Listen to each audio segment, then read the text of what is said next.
Hello, and welcome back to another episode of Ask SplitSuit a Question. I'm James SplitSuit Sweeney, here for thepokerbank.com, and today we're going to answer one of your questions. So today's question comes from Ian, and Ian says, "Hi James, really enjoy your videos. I was hoping you may be able to help me with a persistent post-flop problem I have. I constantly overvalue top pair type hands. I was hoping you might explain your thought process with similar hands and how you come to your decisions about how to proceed when facing resistance." So Ian, that's a great question, and this is kind of a tricky situation, right? And one that's even trickier to talk about when I don't have a specific board or a specific opponent to talk about. But I'm going to do my absolute best here. So if I'm in a situation where I have top pair or I have an overpair and I'm facing aggression, one of the big things that I suggest is having a plan early on. I think too many players will call the original resistance and then reevaluate on the next street. And that's oftentimes not going to be the best plan of attack, simply because think about how often you're going to always call the original resistance, and then when the next street comes off, especially when it doesn't change the board and you continue facing that resistance, one, are you shocked that you faced it? And then two, what the heck are you going to do? So it's the kind of situation where I almost always start by looking at my opponent and saying, okay, are you an aggressive individual or a passive individual? If a passive individual gets aggressive, usually I'm much more petrified, particularly when they do it on a turn or a river. But even when a passive opponent gets aggressive on a flop, I still just have to look at the board and say, okay, realistically, what's going on here? Could I ever be good? Is this someone who is passive but would overvalue a single top pair type hand or would have a lot of draws? Now, a passive opponent in general, I don't think is going to play draws very aggressively.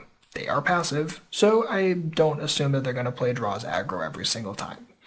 But when it looks like a top pair type hand, then I have to say, okay, do I beat any of your top pairs? So if the board is, say, ace 9-5 and I have something like ace king, would they check raise with ace 10 because they don't know how the heck to play top pair? The more I think they would, the less I'm ever going to fold. The more I'm probably just going to either consider going for a 3-bet for pure value or call and let them continue being silly the rest of the way down. But again, I have that plan. Probably going to call them down. Whereas if I 3-bet for value, it's a situation where I'm not really folding at that point. So it's a 3-bet commitment type idea. Now, if my opponent is aggressive, it's much trickier because they could have bluffs in their range, they could have more draws in their range, obviously going to be very, very board dependent, but the more and more aggressive that they are, the more I'm thinking that my hand is going to be faring better. There's going to be more bluffs in their range, more draws in their range that obviously won't improve 100% of the time, and then I get a little bit stickier. Just in general, just think about their aggression and what they're really likely to check raise. Now, a lot of this is going to boil down to hand reading, and you need to get better at your hand reading skills so you can say, okay, with confidence, I think that you have a hand that beats me here just too often. And maybe they don't have a ton of combos of that, but maybe that's really their only aggression range in that situation. You have to be able to know that. And you can use stats to your advantage, but also practice hand reading, understanding how their previous street range got them here and what that range looks like now. You know, working with something like, say, Flopzilla will get you very, very comfortable with this with time. It will take time, it will take practice, but hand reading is really the name of the game when it comes to finding when you need to hold on for dear life with top pair versus when it's time to get out early. But as always, have that plan if you're going to continue. Don't play totally reactive poker. Proactive poker is the way to go. So Ian, thanks for the great question, and hopefully that gets you started the next time you have top pair and face resistance.